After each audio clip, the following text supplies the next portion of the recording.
everyone. This is Sue, and Junction. Today I want to discuss about bipolar junction transistor and BJ. So, what is meant by bipolar junction transistor? A transistor is a three-layer semiconductor device consisting of either two N and one P-type layers of the material or two P-type and one N-type layers of the material. So, formally it is called as NPN transistor, while in the latter it is called as, the second one is called as PNP transistor. So there exist two types of BJTs, that means bipolar junction transistor. One is PNP transistor and the second one is NPN transistor. So here in this diagram you can see NPN transistor and this one is the PNP transistor. So for the transistor there exist three terminals and here also there exist three terminals. So there are two junctions, so the transistor can be considered as two diode connected back to back. Here in the NPN transistor, this is a junction and this is the second junction. And same in the PNP transistor also, this is the first junction and this is the second junction.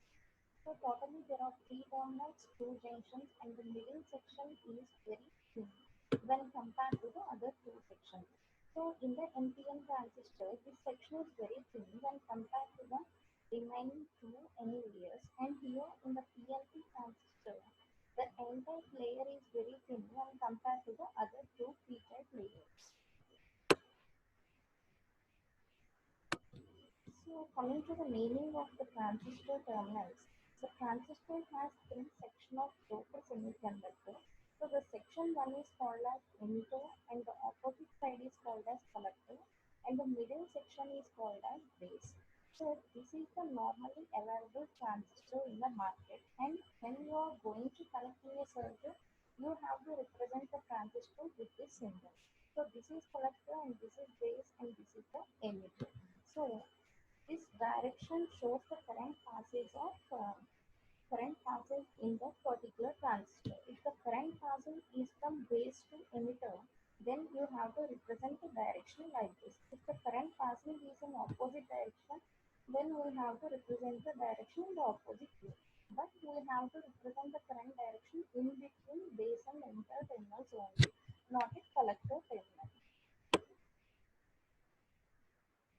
So how we represented the emitter terminal as emitter?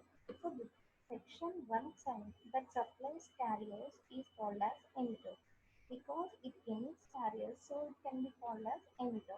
Emitter is always forward biased with respect to the base, and so it can supply carriers. For NPN transistor, emitter supply holds to its junction, while for the PNP transistor, emitter supply electrons for its junction. And coming to the now we completed about the emitter terminal, right? Later we will complete about the collector and base terminals. So this is about the collector terminal. Then the section on the other side that collects carrier is called as collector. And the collector is always reverse biased with respect to the base. For NPN transistor, the collector receives holes to its junction.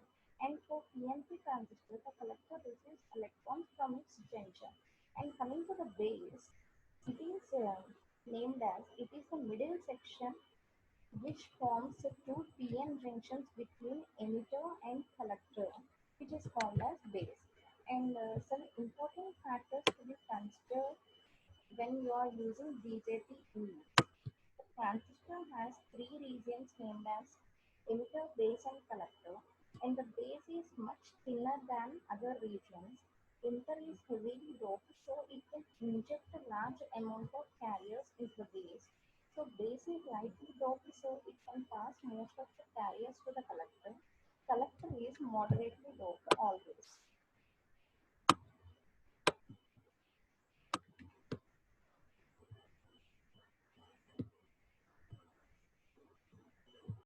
Next we will see about the working of NPN transistor. So here I consider an NPN transistor. This is the N region, P region, and N region. So here P region is very thin when compared to the two N regions. This is forward bias. Why? Because here the negative terminal of the battery is connected to the N region, and here this is the forward bias is applied to emitter base junction. So this is emitter and this is base. This is the emitter base junction. For the emitter base junction, I apply the forward bias, and the reverse bias is applied across collector base junction. This is the collector terminal and this is the base terminal. I connected the reverse bias. Why? Because the positive is connected to the N region and negative is connected to the P region. So here I reverse bias the collector base junction. The forward bias in the emitter base junction causes electrons to move towards the base. So if the forward if I connected the forward bias at the emitter base junction, here the electrons will try to move towards the base. Here what will happen is the number of holes which are in the p-type region will attract the electrons, but when compared to the number of electrons, here the number of holes are very less because this is a thin layer when compared to N region. So some of the electrons will combine with the holes in the P region. The remaining electrons will come from this terminal. That is called as the emitter current. So the emitter current passes and then base current comes in this way. So this is about the NPN transistor operation. And for this NPN transistor, we can say the equation of emitter current is equal to base current plus collector current.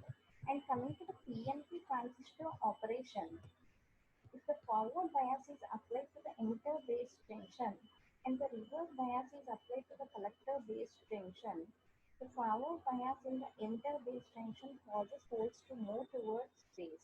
So this constitutes emitter current IE. And coming to the operation for the PNP transistor, we can say as these holes flow towards N-type base, they try to recombine with the electrons as base is likely low. Only few holes recombine with electrons within the base. So these recombined holes constitute small base current. The remaining holes cross the base and constitute the collector current. And coming to the symbol of the transistor,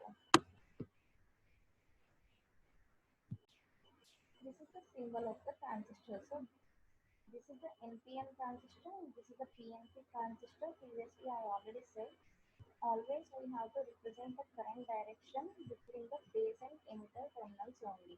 So here this is NPN, right?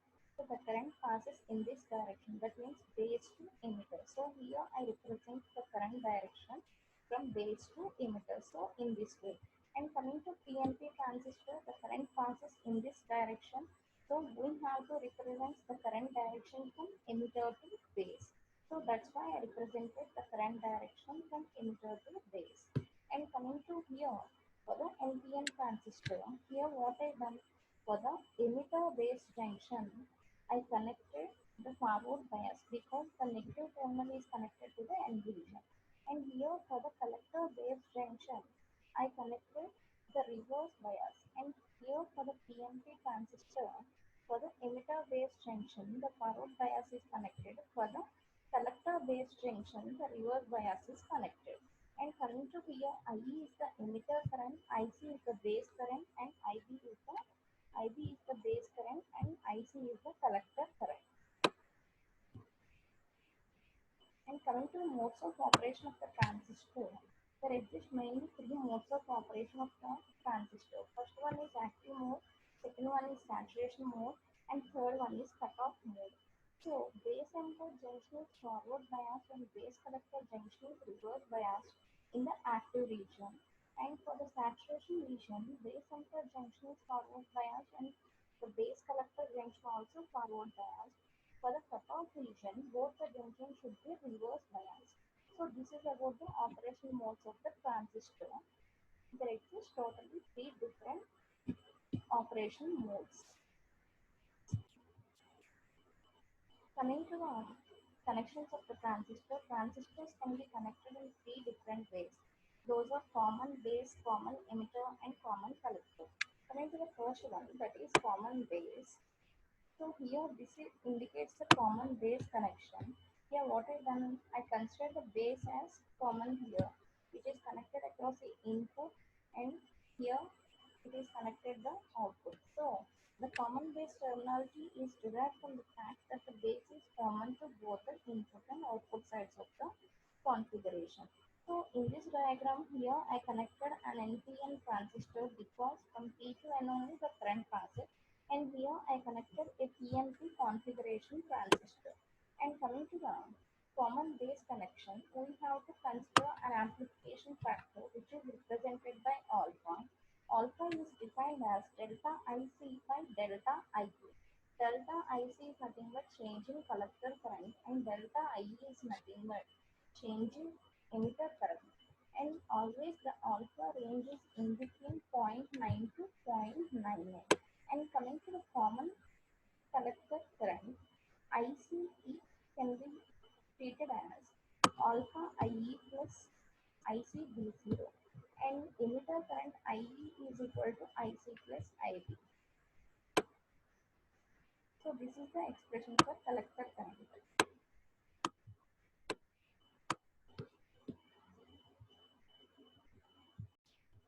This is the common emitter connection. Here we have to connect the emitter as common terminal between the input signal and output collector. So here this is which type of transistor is this one? This is the NPN transistor because the current flowing in this way. And this is the PNP transistor. So this is the connection of the common emitter. In the same way we can connect the common collector also. So this is about the common collector configuration. Here we have to consider the collector terminal as the common point between the input signal and the output collector. So here this is the NPN configuration transistor, and this is the PNP configuration transistor. So this is the comparison of the three different types of transistor connection. One is common base, second one is common emitter, and the third one is common collector. Initially, you can compare the characteristics, that is the input resistance. If the input resistance is observed for the common base connection, it should be very low, that is about 100 ohms. And for the emitter, that is low, about 750 ohms. For the common collector, that should be very high, about 750 kilo ohms. And coming to the output resistance for the common base, that is very high, that is about 40 kilo ohms. And for the common emitter, that is high, about 45 kilo ohms. And for the common collector, that is low, about 50. Coming to the voltage gain, that should be about 150 for the common base, and 500 for the common emitter, and less than 1 for the common collector. And the applications of common base connection transistors are can be used for high frequency applications. And for the common emitter connection, these can be used